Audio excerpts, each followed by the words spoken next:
ก็กินบ้างว่างด้วยอยู่ดีมีแห้งดีมีแหงว่ากินไหมอยากมาเฮ็ดภารกิจนี้แต่สุดแล้วนี้มาแล้วกับน้องสาวน้องเขยแต่กับบ่มีเครื่องว่าเสียเอาเงินหันมาเปิดเหลือ แต่ว่าแจกไปจ่ายไปนะแต่จากก็บ่มีเวลามาบางแล้วคือบ่ให้ฟังหั่นน่ะ ขออนุญาตถามอันนาบาวตุ้ยนี่มาจากต่างประเทศบ่หรือว่าอยู่ไสอยู่ลาวเฮานี่แม่แล้วมาแต่ต่างประเทศ อ๋ออยู่ประเทศใดเจ้า เขาอยู่อเมริกาอยู่ฮาวาย และการเรื่องแจกนี่ทางนาบาวอยากแจกแบบใดหรือว่า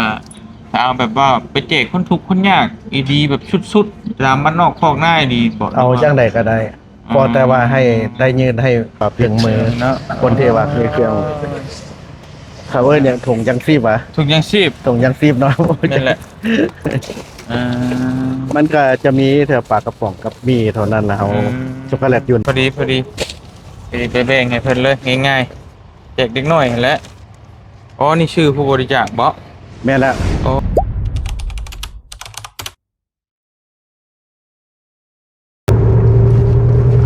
ไปพี่น้องเอ้ยเนาะเปิดภาพมาบัดนี้ก็อยู่เซโนได้ป่ะนี่โพหุ่นโพพี่กระโดดจกพุ่นกระโดดจกพี่น้องเอ้ยเนาะเอากับทักทายสบายดีพ่อแม่พี่น้องเบิดสุขุทุกคนนะพี่น้องเนาะมื้อนี้พอดีป้าเตียงมาฮอดบ้านเมื่อคืนนี่ดึกเติบพี่น้องเอ้ย11 โมงเที่ยงคืนนั่นแหละแล้วบัดนี้พอดีตื่นมาก็มีผู้ใหญ่โทรหาพี่น้องเอ้ยว่าเพิ่นอยากมาเจอป้าเตียงเพิ่นอยากให้พาไปแจกเครื่องแจกของว่าซั่นจังได๋ดิพี่น้องในบ้านนี่จักเพิ่นมาแต่ไสเนาะไปจังไดมาจังไดก็เดี๋ยวถามเบิ่งเพิ่นก่อนพี่น้องเอ้ยโอ้ยแบบโจ๊ะๆเลยพี่น้องเอ้ยมาฮอดมื้อแรกก็มันยาวเลยนี่เนาะจักสิไปแบบใดทางใดบ่เตียงก็ได้เดี๋ยวไปหาเพิ่นก่อนพี่น้องเอ้ยเพิ่นมากินข้าวอยู่ห้านปิ้งไก่นี่ว่ารถสีดำเด้อว่าซั่นพี่น้องเอ้ยเนาะอาจจะเป็นคันนี้แหละ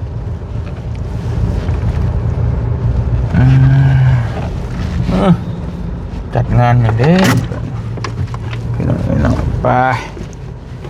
เยี่ยมยามถามข่าวเพิ่นก่อน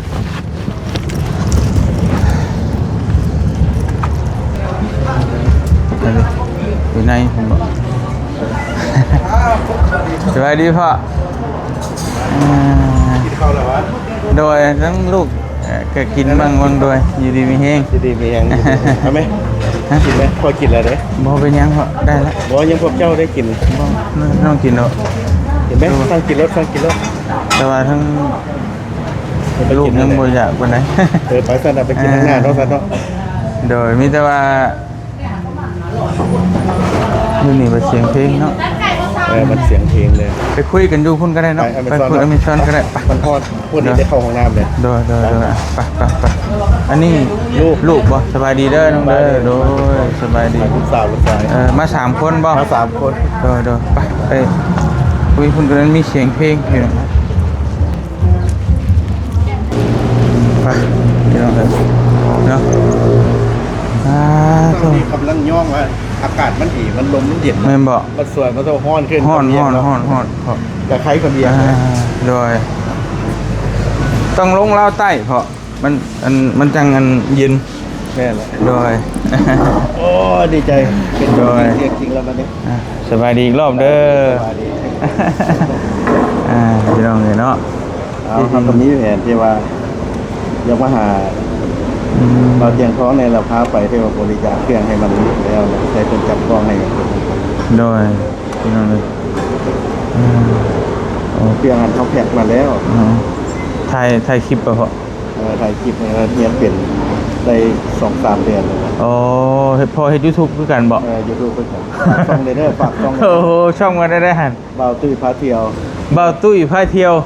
โอ้ ช่องไว้ได้ฝากกินในเบาตุ้ยทราเวล โอ้โดยพี่น้องเลย หมู ใช้ทั้งลูกมาลงมาป่ะอย่าว่ามันหอด คนหนึ่งอยากนอนกินข้าวเหนียวเรียกนอนแบบนี้มาตั้งแต่3 คน บัดอันนั้นได้จับมาติดพอที่มีแผนไปใช้ในทั้ง ก็แล้วแต่เจ้าสีพาไปเพราะว่าเขาอยากให้แล้วภารกิจตัวนี้แหละก็สีพากันต้องไปปักซี ขออนุญาตเดี๋ยวอันนี้ เจ้า หยิบไม้ก่อนพี่น้องเลยพอดี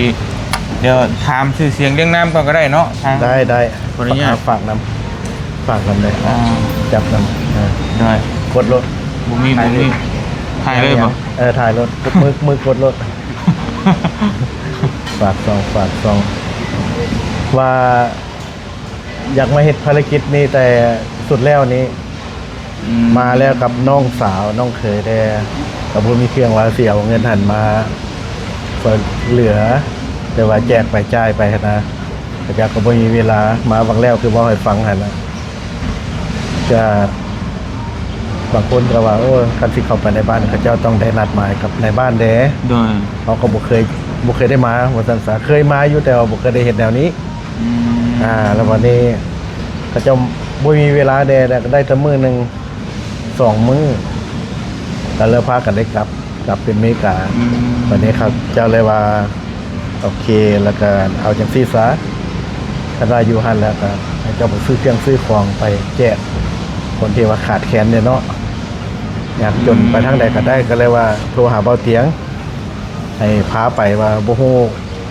ว่าอยู่ทางไหนใกล้ไกลเฮาก็บ่ฮู้เนาะแต่ว่าอาศัยคนเจ้าถิ่นว่าซั่นซะ โดย อาศัยคนเจ้าถิ่นพาไปใส่ก็ได้เฮ็ดหยังเฮ็ดจังไดก็ได้หั่นนะ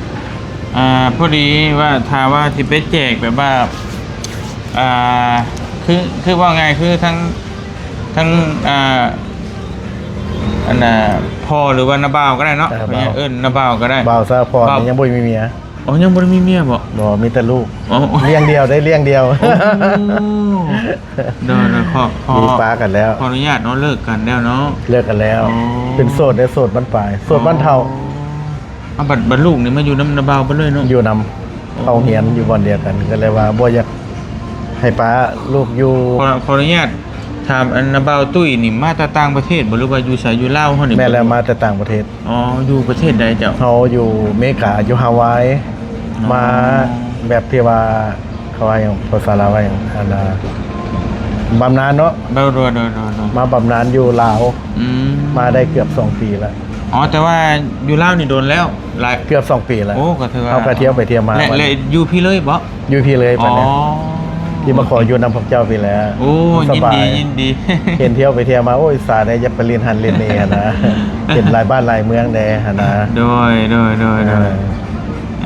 พี่น้องอ๋อก็เลยบัดนี้แหละทั้งนาบ่าวตุ้ยนี่มีเครื่องของซะบ่มีเนื้อเจกบ่ เฮามีเครื่องของมีแนวแจกแล้วก็เฮาก็แพ็คไว้เป็นถุงไว้เรียบร้อยแล้ว อืม หลายๆอย่างอยู่กับซีมีอยู่ประมาณ100 ปลาย200 ถุงแล้วก็อันที่บ่ได้แพ็คกันมี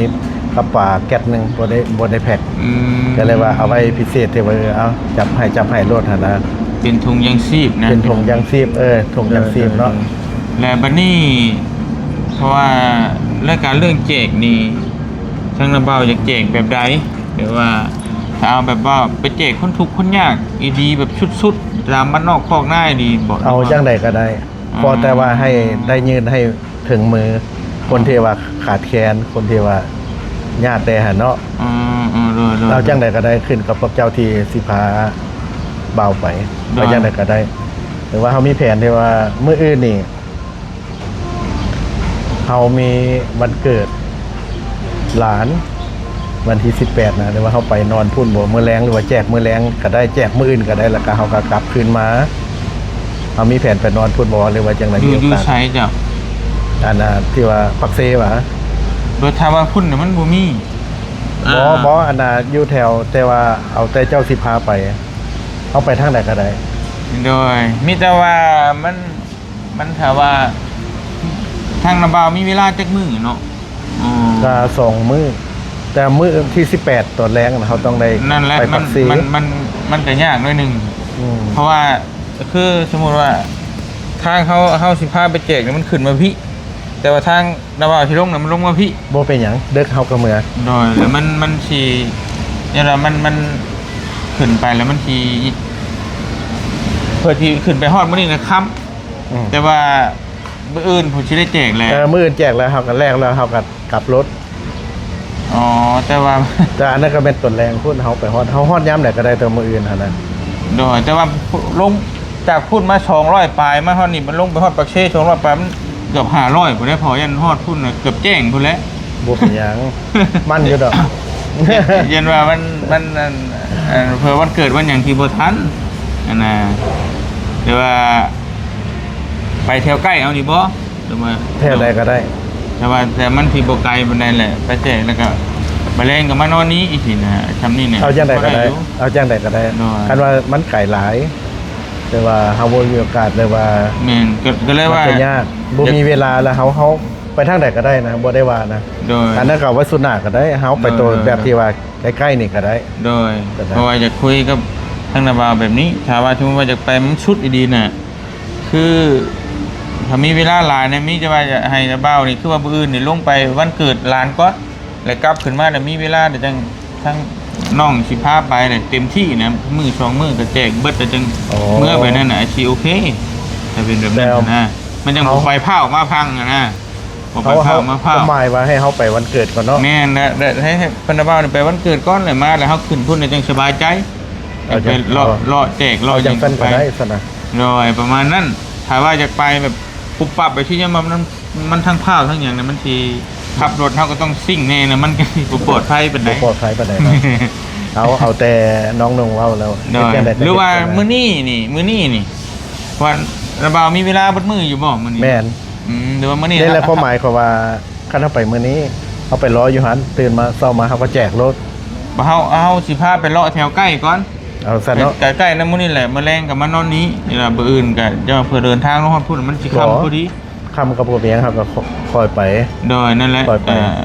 พอแต่ว่าให้มันแล้วภารกิจนี้ และทางนั้นก็สบายใจ ทางนั้นก็เป็นห่วง เพราะว่ามีผู้ใหญ่ใจดีก็เพิ่นส่งให้เนาะคือน้องสาวและน้องชายหมู่คู่เขาเจ้าก็ส่งมาหลายภาคส่วนอยู่ แต่ว่าเฮาก็คอยเฮ็ดไปนะเป็นแต่ละญาไปแต่ละภาคส่วน ส่วนหนึงเขาก็เฮ็ดไปแล้วนํคนตาบอดไปเฮ็ดโรงทานโรงหยังแล้วก็นํวัดก็เฮ็ดโรง มีแต่ ทาน เดี๋ยวทั้งเฮานี่สิพาไปแถวใกล้นี่นะใกล้กับบ่ใกล้ปานใดได้6-70ลักพุ่นนะไปนี่น้ำมัน บ่เป็นหยัง โดยแต่ว่าไปเบิ่งอันไปแบ่งเป็นเคสเป็นนั่นนี่เนาะ ได้ เป็นเฮือนคนทุกข์คนยากที่ว่าเพิ่น ได้ บ้านหนึ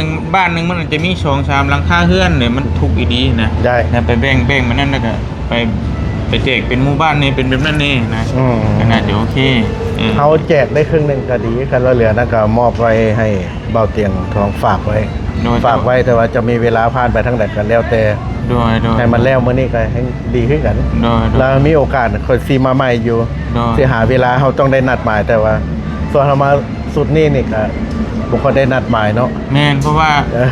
ผู้ใดก็หา หมู่ เวลา ดีเลย เจอกัน พี่น้องเห็นนะว่าเพิ่นโทรหากับผู้บ่เตียงหากออกเตะเวียงว่าเอ้ามาฮอดชิโน่เลยป๊าดแบบสงสัยถ้าว่าโทรก่อนน่ะจะเจอกันอยู่เวียงพุ่น แม่น เพราะว่า เราออกมาพร้อมกันซ้ำบัดนั้น แม่นแต่ว่าเฮาก็กำลังขึ้นมุ่งหน้าคือไปเวียงเด้ โอ้ พอขึ้นไปฮอดปุ๊บเขาอ่านทางอันน่ะ WhatsApp ที่ว่าทางนาบ่าวชงแบบปึ้งมาว่า เดี๋ยวว่างโทรหาได้มีแนวที่คุยนำหั่นนะมีเรื่องคุยนำ โอ้ตอนนั้นอยู่ ฮอดเวียงแล้วตอนนั้นกำลังฮอดเวียงพอดี โอ้โห โอ้เนาะ ให้เป็นประสบการณ์เนาะ โดย เป็นครั้งเทื่อทำอิฐซะจังใดก็ได้เฮ็ดจังใดก็ได้ ไป เพื่อ เอา ความสบายใจความ เสิ เพื่อความสะดวก ทดลองเบิ่งก่อนก็ได้ ท เนาะ ดลองเบิ่งก่อนเนาะ แม่ เจ้าน ทดลองเบิ่งกัน พอดีเพราะว่าเราก็มีลูกมานำยันว่า โอ้ พา ลู ไป กน้อยมา บ่ นำบ่ บ่นาบ่าวหั่นแหละ โอ้บ่เป็นหยังอันนั้น ยัน น่ะ ว่าพาไปนักหลายยันเพิ่นชีบ่ไหวนี่ บ่ มันต้องปีนผู้ปีนเขาเลยยันว่าเพิ่นบ่นั่น ให้เขาเห็นในประสบการณ์ ให้เขาเห็นในนั่นนึงเนาะ แต่ไปเพิ่นมันต้องอีหลีอีหลอหั่นน่ะมันต้องขึ้นผู้ขึ้นหยังโอ้นักอยู่ ดังเทื่อเอาไปสุดนี้แล้วก็ดังเทื่อขากลับมาเบาเตียงทองมีเวลาเลยเอาไม้ครับก็ซื้อเขา โดย เป็นของเขาเอง นั่นก็ได้ เขาก็ส่วนหลายก็เป็นของเขาเองเนี่ยแหละเขาก็มักเฮ็ดที่ว่าเห็นพวกเจ้าไปแล้วขอก็อยากไปช่วยเหลือแล้วน้องนงอยู่ทั้งอเมริกาก็ส่วนหลายตะกี้หันมันสุซี่เฮ็ดอยู่น้ำวัดน้ำวัดน่ะเขาเฮ็ดมาหลายแล้วบัดนี้เขาอยากไปซอยน้ำคนน้ำเฮือนน้ำนี่นะมันก็คือกันเนาะ โดย เอาบุญเราวัดนี้เว้าซื่อๆเขาก็เฮ็ดมาหลายก็บ่ได้ว่าเฮาสิลืมหรอกแต่ว่าเฮ็ดไปเรื่อยๆเฮ็ดไปเบิดทุกอย่างว่าซั่นซะ ลองไปเบิดหลายอย่างหลายแนว ลอง เนาะ ไปเบิด หลายๆอย่าง โดยพี่น้องเลย อาณาคาดหมายว่าเฮาสิออกไปบ้านแม่หยังที่ว่าเฮาสิไปจุดประสงค์อยู่บ้านเลย สิออกไปอยู่ในเขตสวรรณเขตนั่นแหละจะอยู่ไปในเมืองไปหลายๆเมืองที่ไปจนว่ามันค่ำหมด มันคำแล้วจะกลับมาเลาะไปแล้วก็บางบ้านมันอาจจะหมู่บ้านน่ะพอมีอยู่แต่ว่ามันอาจจะมี2-3ครอบครัวที่บ่มีเรือนน้อยๆไปซั่นเฮาก็แบ่งเท่านั้นแล้วก็ไปนะประมาณนั้นแล้วก็ไปหมู่บ้านใหม่แล้วก็มาแบ่งอีกเรือนหนึงที่มี3-4ครอบครัวก็ว่ากันไป แต่เว้าเตียงท้องแล้วเฮ็ดแล้วได้ก็เฮ็ดนะเฮ็ดจังได๋ก็เฮ็ดแบบที่ว่าสบายเฮ็ดง่ายทุกคน โดย เขาก็อยากให้ทางนั้นเห็นเลยครับฮู้แล้วแล้วเลยเด้อซั่นก็เจ้าก็ดีใจกันแล้วไปแล้ววันนั้น โดย สุดหน้าเฮาสิพยายามที่ว่าอันน่ะติดต่อมาไว้เอาดนได้หน่อยหนึงเพราะสิได้มีเวลา แม่น เนาะไปว่าเฮามีจุดประสงค์หรือมีคาดหมายว่าเฮาสิไปบ้านนั้นบ้านนั้น อันนี้ขอที่ว่ามันประสบการณ์ซะเป็นครั้งแรก โดยมันเด็กด่วนนิดนึงเนาะ ด่วนหน่อยหนึง ญาติเวลา โดยแต่ก็บ่เป็นหยังเฮาก็บ่ว่าสิด่วนบ่หรือบ่ด่วนเฮาก็มีทางพาไปอยู่พี่น้องเนาะสบายดีนี่ช่องนาบ่าวตุ้ยนำเด้อ พาเที่ยว พาตุ้ยพาเที่ยว ฝากซองใหม่เด้อ โดย น้ำเบาเตียงทอง คนติดตามเท่าใดแล้ว 2,000 โอ้ หากว่าเฮ็ดนะหากว่าเฮ็ด เดี๋ยวก็ผ่านแล้วได้หั่น 2,000แล้ว ผ่านแล้ว โอเค เขาเจ้าให้แล้วนะ ให้ได้เงินได้3-400ว่าหากว่าให้บางทิศเดียวนะ โดย ก็ที่จริงแล้วก็บ่ค่อยอยากเฮ็ดดอกก็เห็นมาดนหมู่ก็บ่อยากเว้าใส่ไหนเนี่ยดอกหมู่อยากให้เฮ็ดแล้วมันก็ได้ดีเลยแต่คนอยู่พุ่นเนาะมีคนหนึงที่ว่า เราก็อันดับหนึ่งนะอยู่หั่นนะเราย้ายมาอยู่ลาวนะเราก็ได้หลายก็อยู่พุ่นก็ได้ 2-3,000 บัดมาพี่เกือบ 20,000 เลยแล้วก็บ่เบื่อแล้วเราก็อยู่พี่แล้วเนาะ โดย แต่ว่าไอ้บ่อยากได้ต้นมาอยากได้ตะปายมันก็บ่แฮงแล้วพอได้ซื้อข้าวซื้อน้ำกินแล้วซั่น เห็นรถพุ่นว่าเฮ็ดลิ้นเฮ็ดบ้วนไปซั่นเนาะก็บ่เก่งเนาะเฮาเพราะว่าเฮาบ่ได้มีประสบการณ์เรียนรู้ไปนำ โดย หมู่ครูสลากก็เป็นคนอยู่อเมริกาพุ่นล่ะเนาะสนับสนุนอยากเบิ่งว่าให้ไปหั่นมานี่หั่นนะแต่บัดนี้เฮาก็อยากลองมาว่าสายนี้ลองเบิ่งเอามาแจกเครื่องลองเบิ่งสุดหน้ามาเฮาตั้งตัวใหม่ตั้งหลักใหม่ที่พยายามที่ว่าติดต่อบ่าวเกียงทองไว้ก่อนสิมาน่ะ โดย แต่มาเฮามาสุดนี้แปลว่าญาติเวลาขอเวลา แม่ ดีติดประสบการณ์ไว้แต่หนทางก็ดีมาครึ่งหนึงได้แล้วหนทาง แม่ น่ะ ก็หลายเติบอยู่กับใครอยู่ หลายเติบได้แล้ว หน่วยอยู่ มีแต่ออกฉากแขกมาก็ยังเป็นเส้นเก่าอยู่เนาะ แม่นเส้นเก่า ยังดี แต่เพิ่นก็สิเริ่มลงมือ เริ่มแล้วเนาะ โดยเริ่ม เห็น แล้ว หลายว่า กระบฏอีกคาดการณ์ไว้อีก2หรือ3ปีข้างหน้านี่แม่น เรียน ยาวเลย ยาวเลย ยาวเลยก็โอเคอยู่ เพิ่นจะเฮ็ดโครงการเขาเจ้านี่จะเฮ็ดไปฮอดไสแลนด์ฮอดแต่ปากเซว่าฮอดตั้งได้ส แม่นแต่เฮ็ดมาฮอดโครงการในปัจจุบันตอนนี้น่ะมีฮอดอันเมืองสองคอนปักช่องนะฮะน้ำนี่นะเลยรัก35ไป 2คอนนี่ เลยรัก เลยปากเซว่ะ บ่ปักช่องนะฮะน้ำ ยังบ่ฮอดปากเซ ยังก่อนเป็นเมืองชุดท้ายที่ฮอดแข่งสารวันแต่ว่าหลังจากนั้นทางเฮาก็บ่ฮู้ว่าเพิ่นสิ แต่ได้ยินคร่าวๆว่าที่เมียงคือมีรถไฟฮอดเวียดว่ะแม่นแท้ว่ะ ก็ได้ยินตามข่าวแต่กับตัวจริงก็ฟังเบิ่งอีกเทื่อนึง เนาะ เด้อ ดีใจน้ำเพิ่นอยู่แต่ว่า รัฐบาลเพิ่นได้ว่าเฮ็ดได้ดีก็พวกเจ้านี่กินข้าวแล้ววันนี้ว่าได้กิน ทั้งลูกก็กินมานี่แล้วดูเพื่อนหั่นแหละ แล้วเฮาไปแวะกินน้ำทางอีบ่แล้วว่าจังนั้นแล้วแต่พวก แล้วจังว่ากัน พ ก็ วก ได้ นายนี่กินแล้วพาลูกกินเมื่อกี้นี้เราพากันนั่งเหงานอนกินข้าวเที่ยง เอากาแฟบ่ เอาอยู่ปะร้านเอากาแฟ กาแฟ กาแฟดำแล้วเฮาก็ได้ นอนเนาะไป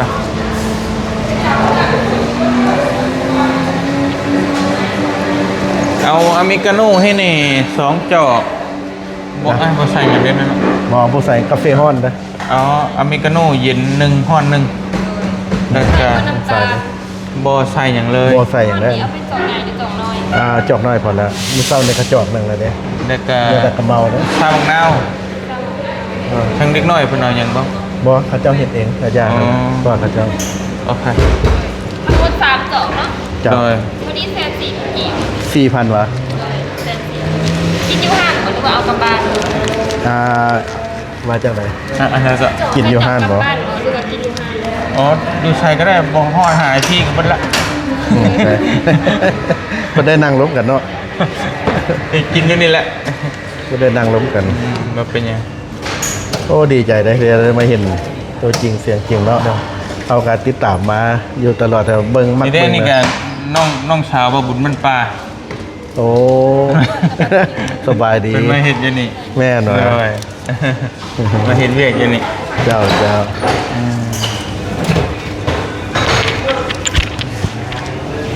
ที่จริงแล้วจะเดินสายไปทางไหนอยุ่ง ทั้งเฮาก็ช่วงนี้ก็ยังไม่ได้ไปก็พักเพราะว่าเมย์ก็บ่จักสบายปานใดนี่ก็เบิ่งเมย์นี่ เป็น นะ อายุหลาย อายุก็59เกือบ60 กระเท่าแก่ไปแล้วเนาะเขากระเท่าแก่ไปแล้วคือกันพญาติผู้เฒ่าเด้มันก็ตามมาคือกันนะ เที่ยวเขาจะห้องหมอเพิ่นก็เมื่อยนะใช่ว่าเฮาก็ว่ายากนี่จักหน่อย นี่จะว่าก็เข้าไปเข้ามาหั่นแหละไปหันไปนี่ก็2-3มื้อ เมื่อวานนี้พาลูกไป บ่แม่นช่วยเรือเพิ่นนี่แหละ โอ้ซอยเรือเพิ่น ช่วยเรือเพิ่นแบบบ่มีฮู้ชาวบ้านเกิดมาแล้วบ่มีฮู้ชาวบ้าน โอ้เนี่ยนั่นก็ ไป มี ผ่าตัดอยู่เวียง เด็กน้อย โดยเล็กน้อย สร้างเป็นเนาะแนวนั้น ก็ช่วยเรือเพิ่นนั่นแหละลูก เจ้าดีใจนั้นดีใจนั้นเลยคอยก็เห็นแต่เจ้าเลยแต่ว่าซอยเป็น100 คนพันคนเนาะตั้งแต่ได้มาดีใจนำเลยก็เทว่าอยากติดตามมาเรื่อยๆก็มันอยู่เขตนอกมันก็มีหลาย แม่ หลาย น เรื่องเนาะ ถ้ามีโอกาสอยาก ลำบาก พาไปเบิ่งอยู่แถวสิปูนหลายแฮงไปนี่ นัดกันไหม ได้ สิ้นลงมาใหม่สิ้นลงมาใหม่ โดยนี่จะว่าถ้าจะไปพุ่นเนี่ยมันต้องเตรียมไว้สัก2-3 คืนเอาขึ้นไปเฮาสิพาเลาะไป ได้ นอนอยู่พุ่นสัก2-3 คืนเดี๋ยวจังลงมานะ เจ้า พอไปเข้ามาพังหนึ่งคือหลังจากเขานอนอยู่ในเมืองนี่เขาออกไปเพื่อที่ว่ามองเจกคองกับมันเกือบค่ำเลยนะมันไกลเองมันก็นั่นอยู่ แต่แม่ละ โดย สุดหนามาสิบ่ให้ลูกมาเพราะว่าขาดโรงเรียนได้นี่ โอ้ บ่อยากให้ลูกอยู่บ้านก็เลยเอามานำซักพอประจานให้แล้วเมื่อน้ำพอกันตะกี้ก็จะเป็นยูทูบเบอร์พวกเมกาอะไรสิมานำบัตรฮอตเมอร์แล้วว่าโอ้สิบ่ได้ไปแต่เขาจะมาแปลงบ้านกันโอ้เป็นเล่นดึกกับลูกมาเป็นหมูบัดเนี่ยนะ บัดเมื่อก็จะว่าอยากข้ามไปทางมุกดาหารลองลงเลย ได้เหมือนกัน ง่ายก่อนเนาะ ง่าย ง่ายก่อนมันสบายก่อนแล้วนั่นนะ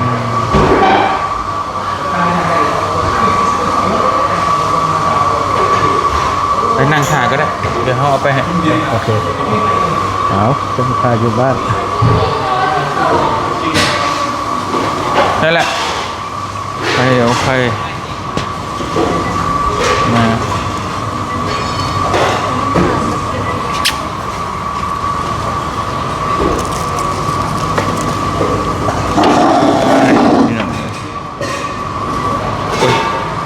สามมะนาวมีซอนบ่ได้กินกาแฟบ่ได้บ่ฮ้อนบ่นอนอยู่รถเนาะก็บ่ อย่างน้อย แต่ มันกินขอโทษได้สูบยาได้มัน โดย สูบยาเยอะไป มาพี่น้อง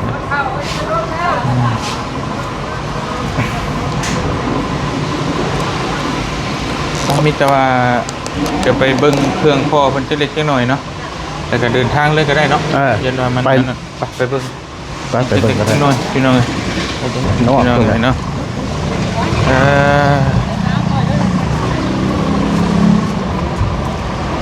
นี่แหละเครื่อง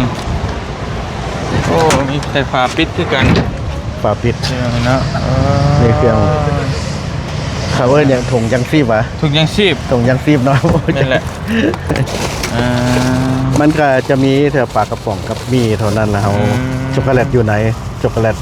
เอาไว้จับให้เลยอันนั้นนะให้เด็กน้อย พอดี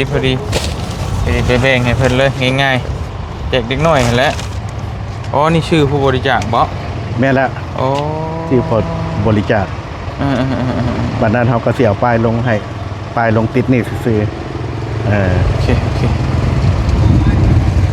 ไปสาวพี่น้องเดี๋ยวเราไปเดินทางน้ำกันเนาะเดี๋ยวไปเจอกันว่าเอาสิพาพ่อมันไปทางใดแต่ก็ไปเบิ่ง ไปชมน้ำกันอาจจะเดินทางกันไปทางเมืองพลาชัยเดี๋ยวพูดแหละเดี๋ยวไปเบิ่งแบ่งเป็นเราครอบครัวไปเนาะ เจ้า โดยพี่น้องเลย กาแฟเขากินน้ำรถบ่เรือไปรถบ่ เดี๋ยวไปเดี๋ยวลูกไปเอารถก็ได้ เจ้า นะพี่น้องเนาะ เจ้า ไปเดี๋ยวไปเตียงคอตูพาทางนาบ่าวเพิ่นเดินทางก่อนเนาะเดี๋ยวกินข้าวกาแฟจังหน่อยแล้วก็เดินทางไปเจอกันเด้อพี่น้องเอ้ยขอบคุณขอบใจเด้อ จ้า นาบ่าวเด้อนาบ่าวตุ้ยที่มีน้ำจิตน้ำใจอัน ขอบใจน้ำ เป็นกุศล ท้องเทวา เนาะ คนที่เป็นนายทางเทวาพาเขาไปแถวนอกๆพุ่นแหละ โดย แต่ที่พากันไปมืดๆไปทางใดก็ได้ จนค่ำพุ่นเลยเนาะ จนค่ำพุ่นแหละเขาจะกลับไปเนี่ยนะ ไปเดินทาง ใจ ก่อน ได้แล้ว พี่น้องเอ้ย ขอบใจหลาย ดีเด้อบ๊ายบาย ๆบ๊ายบาย